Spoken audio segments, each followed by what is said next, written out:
After I started studying North Korean issues intensively about 7 years ago, I started to encounter the same question, especially from people who knew I had a background in China, which was very simple. Why doesn't North Korea follow the China model? Why doesn't North Korea open up and reform its economy, bring in foreign investment, but maintain tight political controls and keep a one-party communist authoritarian state? The question made a lot of sense on the face of it, and so I decided the logical thing, in addition to struggling with it on my own, was to bring that question to China and to ask the North Korea experts that I was getting to know in Beijing and other parts of China how they would answer that question, or whether they asked the North Koreans, why don't you do what we do? And I got a pretty interesting answer.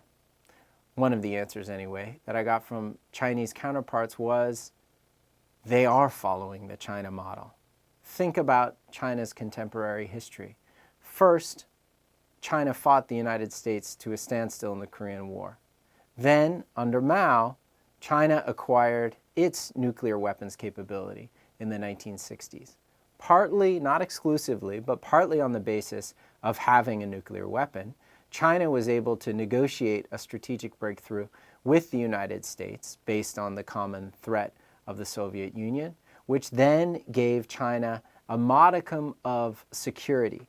With that sense of external security, achieved all of it under Mao Zedong, it was only subsequently, when Deng Xiaoping took power in the late 1970s, that the Communist Party leadership turned its focus on the domestic economy and started to open it up and bring in foreign investment and create what we call the China boom. So in that sense, from the Chinese perspective, North Korea makes perfect sense. The problem is they're still back somewhere in the 1960s or early 1970s. This Chinese model framework can be a compelling way to understand what's been happening in North Korea. And there's evidence now to suggest that under the new leadership of Kim Jong-un, North Korea is trying to move further down the Chinese path, more toward the current realities. Now, of course, it doesn't look promising to get a normalization deal with the United States at this stage. But North Korea does have a viable nuclear deterrent. That puts them in a different category than an Iraq or a Libya or Ukraine, for that matter.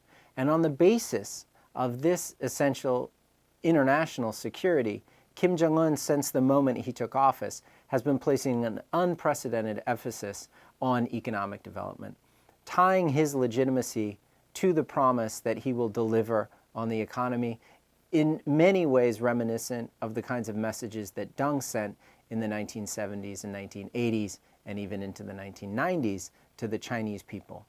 The most quotable, maybe the only quotable thing that Kim Jong-un said is in a public speech, which he's repeated, where he said the North Korean people won't have to tighten their belts again. In other words, North Korea is not going to have to sacrifice its economy for the basis of security now that they have the nuclear weapons deterrent. Whether Kim Jong-un can achieve this promise, whether the North Korean people will give him the time to do it, remains very much an open question.